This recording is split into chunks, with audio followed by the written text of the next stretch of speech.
হযরত মুসা আলাইহিস সালাতু ওয়াস সালাম আল্লাহ পাকের নিকট বললেন, ইয়া আল্লাহ, আপনি আমাকে একটি নতুন বিষয় শিক্ষা দিন, যে বিষয় অন্য কোনো নবীদেরকে আপনি শিক্ষা দেননি, অন্য কোনো রাসূলদেরকে আপনি শিক্ষা দেননি, স্পেশালি সেটা আমার জন্য দিন। আল্লাহ রাব্বুল আলামিন বললেন, হে মুসা, আপনি পড়ুন লা ইলাহা ইল্লাল্লাহ। পয়গম্বর মুসা আলাইহিস সালাম বললেন, ইয়া আল্লাহ, এই বাক্য তো আপনি হযরত আদম আলাইহিস সালামকে দিয়েছিলেন, হযরত নূহ আলাইহিস সালামকে দিয়েছিলেন, হযরত লূত আলাইহিস সালামকে দিয়েছিলেন, হযরত মুসা আলাইহিস সালামকে দিয়েছিলেন, হযরত হারুন আলাইহিস সালামকে দিয়েছিলেন।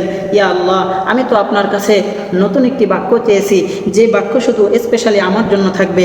আল্লাহ রাব্বুল আলামিন মুসা পয়গম্বরের জবাবে বললেন, হে মুসা, তুমি কি জানো এই লা ইলাহা ইল্লাল্লাহর বরকত কত? হযরত মুসা আলাইহিস সালামকে আল্লাহ তাআলা বললেন, এই লা ইলাহা ইল্লাল্লাহ বাক্যটি যদি এক পাল্লায় রাখা হয়, 7 আসমান 7 জমিন, পাহাড় পর্বত নদী নালা গাছপালা তরুলতা যদি আরেক পাল্লায় রাখা হয়, লা ইলাহা ইল্লাল্লাহ এর পাল্লায় ভারী হয়ে যাবে। হযরত মুসা পয়গম্বর শুনে অবাক হয়ে গেলেন। মুসা পয়গম্বর বলতেছেন, আল্লাহ, এই বাক্যটির এত মর্যাদা! রাসূলুল্লাহ সাল্লাল্লাহু আলাইহি ওয়াসাল্লামের মাধ্যমে আল্লাহ তাআলা কোরআন কিভাবে বিস্তার ঘটাইলেন, আল্লাহ তাআলা প্রত্যেকটা জ্ঞান মানুষদেরকে ঢুকিয়ে দিলেন পয়গম্বর আলাইহিস সালাতু ওয়াস সালামের ব্যবহার, আচার আচরণ, আখলাক চরিত্রের দ্বারা গোলামীর জিন্দগি থেকে নিয়ে বাদশাহী জিন্দগি পর্যন্ত, জন্ম থেকে নিয়ে মৃত্যু পর্যন্ত একজন মানুষ কিভাবে জীবনযাপন করবে, নবী সাল্লাল্লাহু আলাইহি ওয়াসাল্লাম তা প্র্যাকটিক্যাল দেখিয়ে দিয়েছেন। আল্লাহর পয়গম্বর সাল্লাল্লাহু আলাইহি ওয়াসাল্লাম সকল ইলম মানুষদেরকে পৌঁছানোর পর একটি ধমক সুরে হাদিস বলেছেন। হাদিসটি বর্ণনা করেছেন আল্লাহর একজন প্রিয় বান্দা হযরত আবু হুরায়রা রাদিয়াল্লাহু তাআলা আনহু।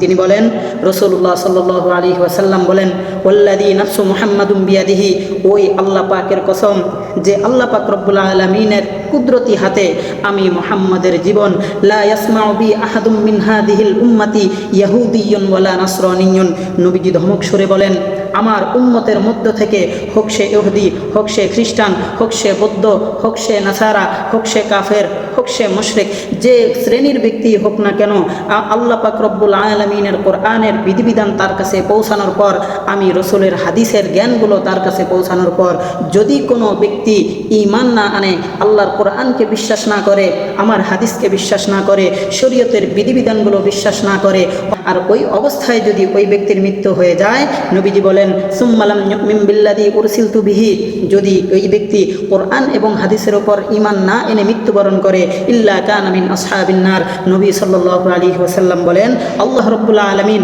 তাকে জাহান্নামের আগুনে গ্রেফতার করে নেবেন। এজন্য মুসলমান বন্ধুগণ, আপনাদের প্রতি আমার আকুল আবেদন থাকবে, আল্লাহ তাআলার পক্ষ থেকে যে বিধিবিধানগুলো এসেছে, এই বিধিবিধান পূর্ণাঙ্গভাবে মানা আমাদের জন্য জরুরি ও কর্তব্য। আমরা সব সময় চেষ্টা করব রসুলের আদর্শ আমাদের জীবনে বাস্তবায়ন করার জন্য। আল্লাহ রাব্বুল আলামিন তৌফিক দান করুন, সকলেই বলি আমিন। আমরা ইবাদত করি আল্লাহকে খুশি করার জন্য, দুনিয়ার কোনো ব্যক্তিকে খুশি করার জন্য আমরা কখনো ইবাদত করি না। সুতরাং আমরা যদি আল্লাহর খুশির জন্য ইবাদত করতে চাই, আমাদের প্রথমে পাক পবিত্রতা অর্জন করতে হবে। মুসান্নিফ রাহমাতুল্লাহি আলাইহি বলেন, লিআন্না সিহহাতাল ইবাদাতি ওয়াত তাআতি ওয়া কবুলাহা মাওকুফাতুন আলাত তাহারা, একজন ব্যক্তির যাবতীয় ইবাদত বন্দেগীর শুদ্ধতা ও কবুলিয়ত একমাত্র পরিষ্কার পরিচ্ছন্নতা পবিত্রতার উপরেই নির্ভর করে। অর্থাৎ যদি কোনো ব্যক্তি পবিত্রতা অর্জন না করে সারা জীবন নামাজ পড়ে, তার এক ওয়াক্ত নামাজ কবুল হবে না। কোনো ব্যক্তি যদি পবিত্রতা অর্জন না করে কাবা শরীফের তওয়াফ করে, কাবা শরীফের চতুর্দিকে 1000 তওয়াফ করলেও তার তওয়াফ কবুল হবে না। একজন ব্যক্তি যদি অপবিত্র অবস্থায় হাজার হাজার রাকাত নফল নামাজ পড়ে, তবুও তার নামাজ কবুল হবে না। এই জন্য মুসান্নিফ রাহমাতুল্লাহি আলাইহি বলেন, ইবাদত বন্দেগীর শুদ্ধতা ও কবুলিয়ত একমাত্র পরিষ্কার পরিচ্ছন্নতা পবিত্রতার উপর নির্ভরশীল। এই জন্য বিশ্বনবী সাল্লাল্লাহু আলাইহি ওয়াসাল্লাম এর অসংখ্য হাদিস দ্বারা বোঝা যায় পরিষ্কার পরিচ্ছন্নতা ঈমানের অঙ্গ। আবি মালিক আল আশআরী রাদিয়াল্লাহু তাআলা আনহু থেকেও একটি হাদিস বর্ণিত, রাসূল সাল্লাল্লাহু আলাইহি ওয়াসাল্লাম বলেছেন, আত-তুহুরু শাতরুল ঈমান, পবিত্রতা ঈমানের অঙ্গ। এখন আমরা এই পবিত্রতা কিভাবে অর্জন করব? আমরা এখানে যারা আছি সকলেই মোটামুটি চাকরিজীবী, সকলেই শিক্ষিত। এখানে আমরা অনেকেই আছি যারা জাগতিক শিক্ষা অর্জন করেছি। এখন এই যে আমরা জাগতিক শিক্ষা অর্জন করেছি, এক একজন আমাদের মধ্যে ইঞ্জিনিয়ার, ব্যারিস্টার, উকিল, জজ এখানে থাকতে পারেন। তো আমার কথা হলো, জাগতিক শিক্ষা অর্জন করা ভালো কাজ, কিন্তু জাগতিক শিক্ষা অর্জন করতে গিয়ে যদি আমরা কোরআনের শিক্ষাকে পিছনে ফেলি, এটা কখনো মুসলমানের মতাদর্শ হতে পারে না। এই জন্য জাগতিক শিক্ষা অর্জন করা দরকার, তবে কোরআনের শিক্ষা সামনে রেখে। যেমন নবী সাল্লাল্লাহু আলাইহি ওয়াসাল্লাম হাদিসে পাকে বলেছেন, মিফতাহুল জান্নাতিস সালাহ, নামাজ হলো বেহেশতের চাবি, ওমিফতাহুস সালাতিত তুহুর, আর নামাজের চাবি হলো পবিত্রতা, ওযু, গোসল। এখন আমরা অপবিত্রতা থেকে কিভাবে পবিত্রতা অর্জন করব? আমি যদি আপনাদেরকে জিজ্ঞাসা করি, আচ্ছা আমরা তো মুসলমান, 60 বছর হলে নামাজ পড়ি, 70 বছর হলো নামাজ পড়ি, 80 বছর হলো নামাজ পড়ি, নামাজ পড়তে পড়তে আমাদের কপালে কালো দাগ পড়ে গেছে। আচ্ছা যদি এখন জিজ্ঞাসা করা হয়, এই যে আমরা 80 বছর ধরে নামাজ পড়ি, আমরা কি পরিপূর্ণভাবে পবিত্রতা অর্জন করে নামাজ পড়ি, নাকি অপবিত্র অবস্থায় নামাজ পড়তেছি? বলতে পারেন অপবিত্র অবস্থায় আবার কিভাবে নামাজ পড়ে? একটি কথা বলি আপনাদের, যে আপনারা তো মুসলমান, যদি জিজ্ঞাসা করা হয় যে একজন প্রাপ্তবয়স্ক পুরুষ অথবা মহিলার কয়টি কারণে গোসল ফরজ হয়, আমরা অনেকেই বলতে পারবো না। গোসল ফরজ কখন হলো সেটাও বলতে পারি না। গোসল ফরজ হওয়ার পর সেই জানাবাত থেকে, নাপাকিতা থেকে কিভাবে আমরা পবিত্রতা অর্জন করব সেটাও জানি না। তো ওইভাবে আমরা অপবিত্র হওয়ার পর আমরা পবিত্রতা কিভাবে অর্জন করতে হয় এটা জানলাম না, না জেনে আমরা ইবাদত করলাম, এই ইবাদত তো আল্লাহ তাআলার কাছে কবুল হবে না। এই জন্য আমাদেরকে প্রাথমিক অবস্থায় জানতে হবে যে শরীয়ত অনুযায়ী কয়টি কারণে গোসল ফরজ হয়। আমি আপনাদের সামনে সংক্ষেপে 7টি বিষয় তুলে ধরব, যে 7টি বিষয় মানুষের মধ্যে পাওয়া গেলে ওই ব্যক্তি নাপাক, ওই ব্যক্তির গোসল করতে হবে। এবার আসেন 7টি বিষয়ের মধ্যে সংক্ষেপে আমি বাংলায় বলি। 1 নম্বর হলো, গোসল ফরজ হয় স্বপ্নদোষ হলে। স্বপ্নদোষের মধ্যে আবার ভাগ আছে। কোনো ব্যক্তি যদি এমনভাবে স্বপ্ন দেখে যে স্বপ্নের মধ্যে সে সঙ্গম করেছে, স্বামী স্ত্রী মিলন করেছে, কিন্তু তার বীর্যপাত হয়নি, তার বীর্য বের হয়নি, ঘুম থেকে ওঠার পর দেখতেছে লুঙ্গিতে, পায়জামায়, স্যুট প্যান্টে কোথাও বীর্যপাত হওয়ার আলামত নেই, তখন তার জন্য মাসআলা হলো, যেহেতু আলামত পাওয়া যায়নি আর স্বপ্নদোষ হয়েছে, এই আলামত বীর্যপাত হওয়ার আলামত না পাওয়ার কারণে এই ব্যক্তির গোসল ফরজ হয়নি। কিন্তু যদি এমন হয় স্বপ্নে কিছু দেখেনি তারপরেও বীর্যপাত হয়েছে, তাহলে ওই ব্যক্তির উপর গোসল ফরজ। তাহলে আমরা 1 নম্বর জানলাম, গোসল ফরজ হয় স্বপ্নদোষ হলে, যদি আলামত পাওয়া যায় তবে, আর যদি না আলামত পাওয়া যায় তাহলে তার উপর গোসল ফরজ নয়। নাম্বার 2, কোনো ব্যক্তির যদি জাগ্রত অবস্থায় উত্তেজনাবশত বীর্য বের হয় তাহলে তার উপর গোসল ফরজ। সেটা হোক, যেমন মাস্টারবেশন করে, হস্তমৈথুন করার দ্বারাও গোসল ফরজ হয়ে যায়। নাম্বার 3, স্বামী এবং স্ত্রী যদি মিলন করে, সঙ্গম করে, অতি করে, জিমা করে, তাহলে ওই ব্যক্তির উপর গোসল ফরজ হয়। এখন স্বামী স্ত্রীর মিলন কতটুকু হলে গোসল ফরজ? মাসআলায় এসেছে, স্বামীর পুরুষাঙ্গের মাথা যদি স্ত্রীর যৌনাঙ্গে প্রবেশ করে, ওই মাথাটুকু প্রবেশ করার সঙ্গে সঙ্গে স্বামী এবং স্ত্রী উভয়ের গোসল ফরজ হয়ে যায়। চাই স্বামী অথবা স্ত্রীর বীর্যপাত হোক অথবা না হোক, পুরুষের পুরুষাঙ্গর মাথা স্ত্রীর যোনিপথে প্রবেশ করা মাত্রই উভয়ের ওপর গোসল ফরজ হয়। এবার আসেন নাম্বার 4 হলো একান্ত মহিলাদের জন্য, যখন তারা মাসিক ঋতুতে থাকে, অর্থাৎ যখন হায়েজ হয়, এই হায়েজ হওয়ার পর নির্দিষ্ট 3 দিন, 7 দিন, 5 দিন, সর্বোচ্চ 10 দিন পার হওয়ার পর যে গোসল করা হয় ওই গোসলকে ফরজ বলা হয়। তো এই যে গোসল করলো একজন মহিলা, যখন তার 10 দিন পার হয়ে যাবে তখন সে ফরজ গোসল আদায় করে নেবে, তখন তার উপর গোসল করা ফরজ। এবার আসেন নাম্বার 5 নম্বরে বলা হয়েছে, একজন মহিলা যখন গর্ভে থেকে সন্তান ভূমিষ্ঠ করে, সন্তান দুনিয়াতে আসার পর যে রক্তপাত হয়, সে রক্তপাত হওয়া বন্ধ হওয়ার সঙ্গে সঙ্গে তার উপর গোসল করা ফরজ। নিফাসের মধ্যে কিছু পার্থক্য রয়েছে, যেমন কারো এমন হয় যে সন্তান ভূমিষ্ঠ হওয়ার পর রক্তপাত হওয়া বন্ধ হয়, অর্থাৎ আর রক্ত বের হয় না। আবার কোনো ব্যক্তির এমন হয় সর্বোচ্চ 40 দিন পর্যন্ত চলে যায়, এই 40 দিন পর্যন্ত সে নিফাসের অন্তর্ভুক্ত। যদি এই 40 দিনের মধ্যে ফরজ নামাজ তার পড়তে হবে না। যদি এমন হয় যে ফরজ রোজা এসে যায়, তাহলে এই রোজা সে 40 দিন পার হওয়ার পর যখন সুস্থ হবে, পরবর্তী সময়ে এই রমাদানুল মুবারকের ফরজ রোজা আদায় করে নেবে। কিন্তু এখন কোনো ব্যক্তির যদি এমন হয় যে 40 দিন পার হওয়ার পরও তার রক্তপাত বন্ধ হচ্ছে না, তাহলে এটা ইস্তেহাজায় চলে যাবে, অসুস্থতায় চলে যাবে। তখন এই ব্যক্তি 40 দিন পার হওয়ার পর ওযু গোসল করে নামাজ আদায় করে নেবে। এবার আসেন 6 নম্বরে বলা হয়েছে, যখন একজন অমুসলিম মুসলমান হতে চায় তখন তাকে গোসল করতে হয়, এই গোসল করাও ফরজ। আর 7 নম্বরে বলা হয়েছে, 7 নম্বর বিষয়টা ইমামদের মতে কিছু মতানৈক্য রয়েছে। যেমন কেউ কেউ বলেছেন যদি মৃত ব্যক্তিকে গোসল দেওয়ানো হয়, যে ব্যক্তিরা গোসল দেওয়াবে তাদের ওপর গোসল করা ফরজে কিফায়া। আবার কোনো ওলামাই কেরাম বলেছেন যে মৃত ব্যক্তিকে গোসল করালে যারা গোসল করাবে, মৃত ব্যক্তিকে যারা গোসল করাবে তাদের ওপর গোসল করা সুন্নাহ। তো যাই হোক, এই 7টি বিষয় যদি আমাদের মধ্যে পাওয়া যায় তাহলে গোসল করা আমাদের জন্য ফরজ হয়ে যায়। এবার আসেন গোসল ফরজ থেকে আমরা কিভাবে পরিত্রাণ পাবো, অর্থাৎ ফরজ গোসল আমরা কিভাবে আদায় করব। রাসূল সাল্লাল্লাহু আলাইহি ওয়াসাল্লাম আমাদেরকে সকল বিষয়গুলো শিখিয়ে দিয়ে গেছেন। সংক্ষেপে বলি আপনাদেরকে, গোসলের ফরজ 3টি।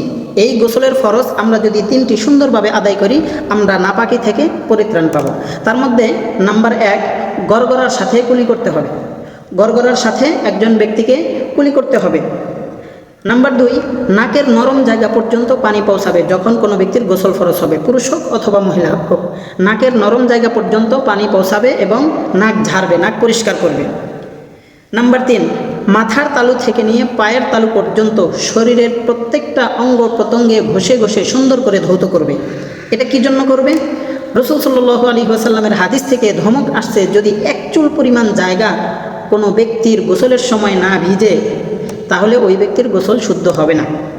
নবী সাল্লাল্লাহু আলাইহি ওয়াসাল্লাম বলেছেন, মান তারাকা মাউদিআ শা'রাতিন মিন জানাবাতিন লাম ইয়াগসিলহা, কোনো ব্যক্তির যদি গোসল ফরজ হয়, এই গোসল ফরজ আদায় করার সময় সে ব্যক্তির 1 চুল পরিমাণ জায়গা যদি বাকি রাখে, ধৌত না করে, 1 চুলের গোড়ায় যদি পানি না পৌঁছে, ওই ব্যক্তির গোসল হবে না। ফুইলা বিহা কাদা ওয়া কাদা মিনান নার, আল্লাহর পয়গম্বর সাল্লাল্লাহু আলাইহি ওয়াসাল্লাম বলেন, ওই ব্যক্তির গোসল শুদ্ধ না হওয়ার কারণে কিয়ামতের দিন আল্লাহ তাআলা তাকে জাহান্নামের শাস্তিতে গ্রেফতার করবেন। এজন্য সতর্কভাবে গোসল করা।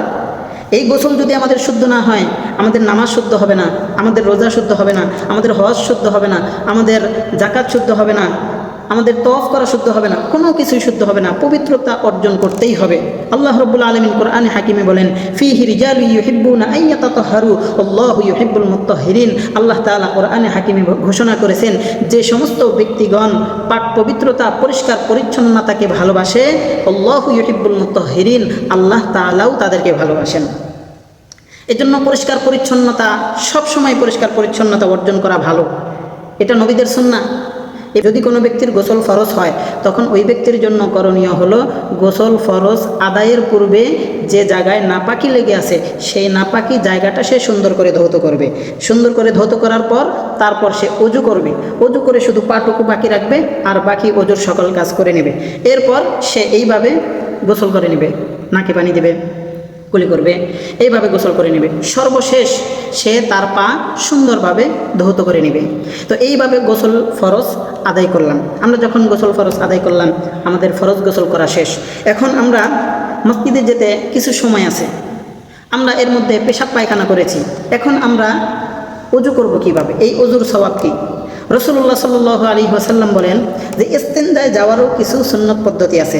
যখন একজন ব্যক্তি পেশাবখানায় অথবা পায়খানায় প্রবেশ করবে তখন বাম পা দিয়ে তাকে প্রবেশ করতে হবে, দোয়া পরে প্রবেশ করবে, মাথায় টুপি অথবা গামছা কিছু রাখবে, পায়ে জুতা রাখবে। যদি এই সমস্ত বিষয়গুলো না করে খালি পায়ে টয়লেটে যায়, তার মাথার ব্রেন কমে আসবে। খালি মাথায় টয়লেটে গেলে তার মাথার ব্রেন আস্তে আস্তে কমতে থাকবে।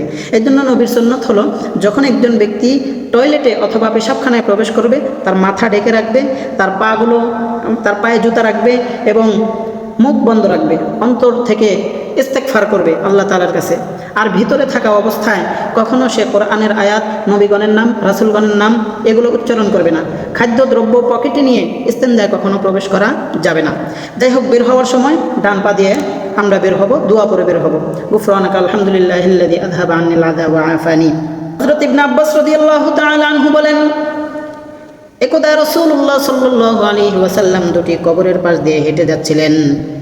এমন সময় বিশ্বনবীজি বললেন, হে ইবনে আব্বাস, এই দুটি কবরের মধ্যে আযাব হয়।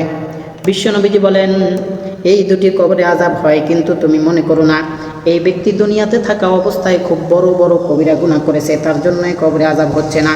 হে ইবনে আব্বাস, তুমি মনে করো না এই ব্যক্তি দুনিয়াতে থাকা অবস্থায় সুদ খেয়েছে, ঘুষ খেয়েছে, নামাজ কাজা করেছে, হজ আদায় করেনি, জাকাত আদায় করেনি, এই জন্য তার কবরে এত বড় বড় শাস্তি হচ্ছে? বিষয়টা এমন নয়। ইবনে আব্বাস রাদিয়াল্লাহু তাআলা আনহু জিজ্ঞাসা করলেন, ইয়া রাসূলুল্লাহ, তাহলে কি কারণে এই কবরে আযাব হয়? আল্লাহর পয়গম্বর বললেন, ফাকানা লা ইস্তাতিরু মিনাল বাউল, এই ব্যক্তির কবরে এই জন্য আযাব হচ্ছে সে পেশাব পায়খানা করে ঢিলাগুলো ব্যবহার করে নাই। এরপর বিশ্বনবীজিকে জিজ্ঞাসা করলেন, ইবনে আব্বাস বলতেছেন, ইয়া রাসূলুল্লাহ, এই কবরে কি জন্য আযাব হয়? আল্লাহর পয়গম্বর সাল্লাল্লাহু আলাইহি ওয়াসাল্লাম বললেন, এই কবরে এই জন্য আযাব হচ্ছে কারণ এই ব্যক্তি ফাকানা ইয়ামশি বিন নামিমা, পরস্পর চগলখড়ি করত, একজনের কথা আরেকজনের কাছে লাগাইতো, আরেকজনের কথা আরেকজনের কাছে লাগিয়ে বিবাদ সৃষ্টি করে দিত। এই জন্য আল্লাহ পাক রব্বুল আলামিন এই কবরেও শাস্তির ব্যবস্থা করেছেন। এই কথা বলার পর বিশ্বনবী সাল্লাল্লাহু আলাইহি ওয়াসাল্লাম বললেন, ও ইবনে আব্বাস, তুমি খেজুর গাছ থেকে একটি খেজুরের ডাল পেড়ে নিয়ে আসো।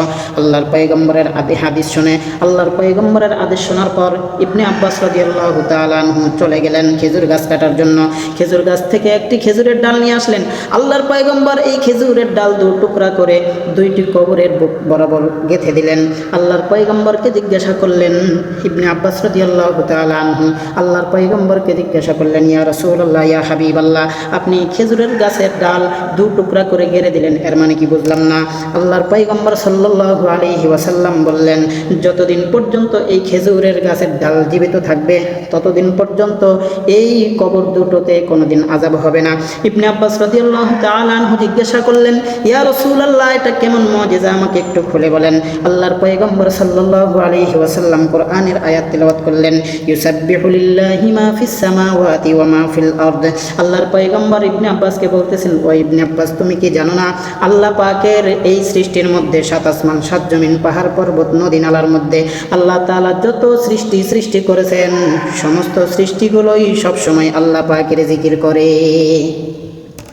যেহেতু এই গাছের ডালও আল্লাহ পাকের জিকির করে, এই জন্য এই কবরে আযাব যতদিন পর্যন্ত খেজুরের ডাল জীবিত থাকবে ততদিন পর্যন্ত এই কবর দুটোতে আযাব হবে না। ওযুর বিষয়ে আল্লাহ পাক রব্বুল আলামিন 4টি বিষয়ে কোরআনে বর্ণিত ফরজ কাজ পাওয়া যায়। আল্লাহ তাআলা সূরাতুল মাইদায় ওযুর বিষয়ে 4টি ফরজ বিধান দিয়েছেন। মহান আল্লাহ পাক রব্বুল আলামিন বলেন, ইয়া আইয়ুহাল্লাযীনা আমানু ইযা কুমতুম ইলাস সালাহ ফাগসিলু ওয়ুজুহাকুম ওয়া আইদিয়াকুম ইলাল মারাফিক ওয়ামসাহু বিরুউসিকুম ওয়া আরজুলাকুম ইলাল কাবাইন। আল্লাহ পাক রব্বুল আলামিন বলেন, ইয়া আইয়ুহাল্লাযীনা আমানু ইযা কুমতুম ইলাস সালাহ, হে ঈমানদারগণ, তোমরা যখন নামাজের প্রস্তুতি গ্রহণ করবে, তোমরা যখন নামাজের জন্য দাঁড়িয়ে যাবে তার পূর্বে তোমরা কয়েকটি কাজ করে নাও। আল্লাহ পাক রব্বুল আলামিন 1 নম্বরে বললেন, ফাগসিলু ওয়ুজুহাকুম, তোমরা তোমাদের চেহারা মুখমণ্ডল ধৌত করে নাও। 2 নম্বর মহান আল্লাহ পাক রব্বুল আলামিন বললেন, ওয়া আইদিয়াকুম ইলাল মারাফিক, তোমরা তোমাদের হাত কুনি সহ ধৌত করে নাও। 3 নম্বর আল্লাহ পাক রব্বুল আলামিন বলেন, ওয়ামসাহু বিরুউসিকুম, তোমরা তোমাদের মাথা মাসেহ করে নাও, সুন্দর করে তোমরা তোমাদের মাথা মাসেহ করে নাও। আল্লাহ রাব্বুল আলামিন 4 নম্বরে বললেন, ওয়া আরজুলাকুম ইলাল কাবাইন, তোমরা তোমাদের উভয় পা সুন্দর করে টাকনো সহ ধৌত করে নাও। এই 4টি বিষয় মহান আল্লাহ পাক রব্বুল আলামিন কোরআনে বললেন।